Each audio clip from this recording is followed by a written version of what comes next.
Welcome back to the 2019-2020 school year.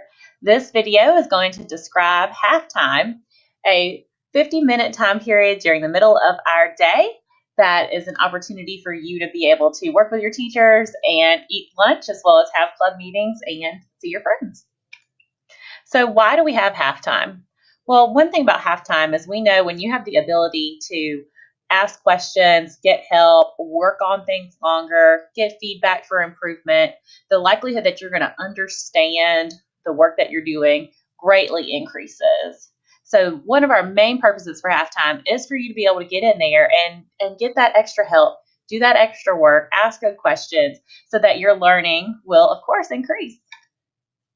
It's also a great time to be able to push yourself to your best. It allows you to make up missed work or missed lessons, retake assessments, and participate in clubs and activities. So really right there in the middle of our day, you have that time to get extra help or to make something up, to do your retakes, to get, the answers that you need so that you can really truly be your best and make your grades represent what you know and can do. It's also a time for you to eat lunch. So where does halftime happen? You can eat anywhere in a teacher's classroom that the teacher is present. So you're going to want a teacher in the classroom if you're eating in the classroom, in the main building or the Cape building.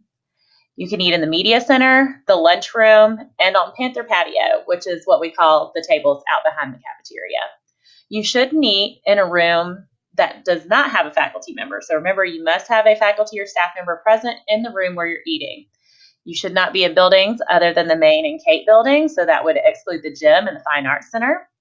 Panther Alley, the hallways, the guidance hall, the entrances, the lobby, or other academic halls. Of course, you're not going to take it out to the athletic fields or the tennis courts, the bathrooms, or the parking lot. So really the main idea here is you are eating somewhere where a teacher is present or someone on supervision is present, like the media center and the lunchroom and out back.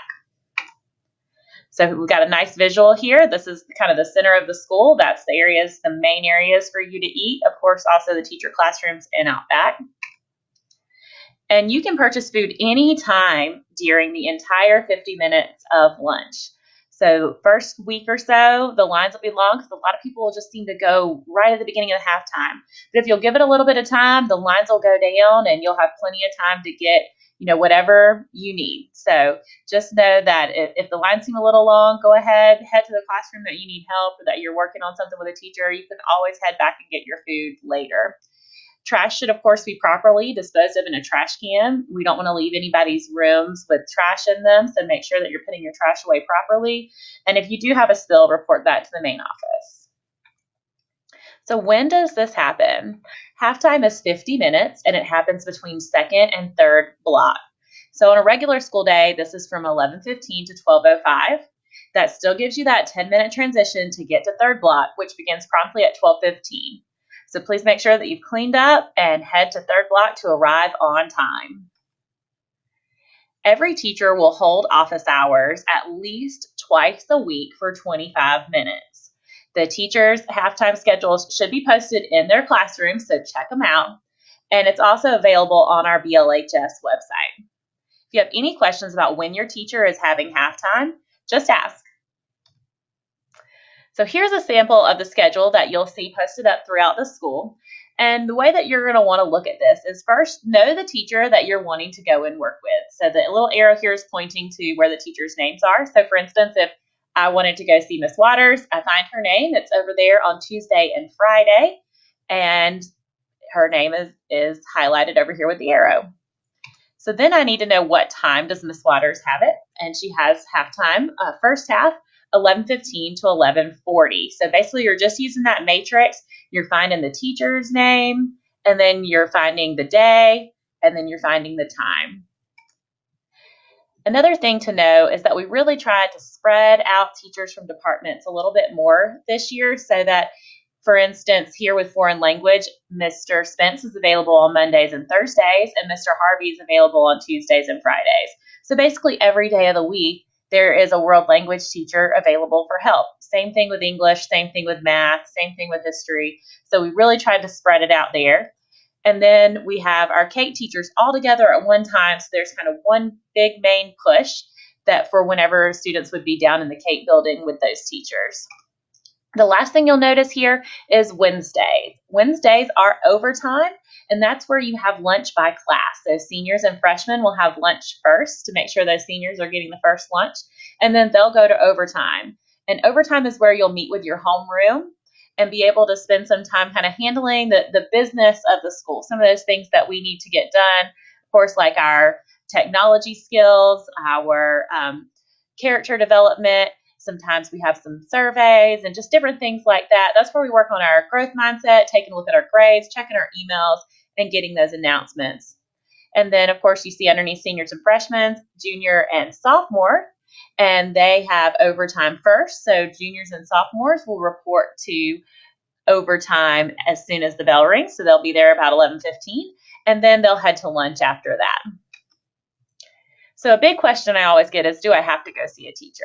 If a teacher asks to meet with you, if they request it or they say that you have mandatory, yes, you are supposed to go and work with that teacher. Remember that your teacher has 2 office hours a week and you need to work towards managing your time. Once you have completed your meeting with that teacher and they say that you're good to go, you're free to leave. So it's not necessary that you have to stay there the whole 25 minutes once you've completed what that teacher needs you to do as far as working on something. But if you fail to meet with them after they've requested you twice, they will further follow up with their department heads and it can result in disciplinary action. So please just go in and work with those teachers when they ask you to. It's all for the best interest of your grades and your learning. And what about clubs? Clubs meet during this time as well. Each club will have an assigned monthly meeting day. So you can check Google Classroom announcements for details about these meetings, as well as looking for a list in the student handbook. Extra meetings can be held before or after school with the approval and supervision of your club sponsor. So just keep checking those announcements for your club meetings, and we will look forward to seeing you during halftime with all of our different clubs we have here at BLHS. If you want to find out more about halftime, as well as view the club calendar, you can do that on the BLHS school webpage. I've got a link to it here up on the screen and a sample of what the page looks like. So that's what we have for halftime. It's a great time in the middle of our day for you to be able to get lunch, see your friends, and really get in there and make sure those grades represent what you know and what you can do. Looking forward to a great year. Go Panthers!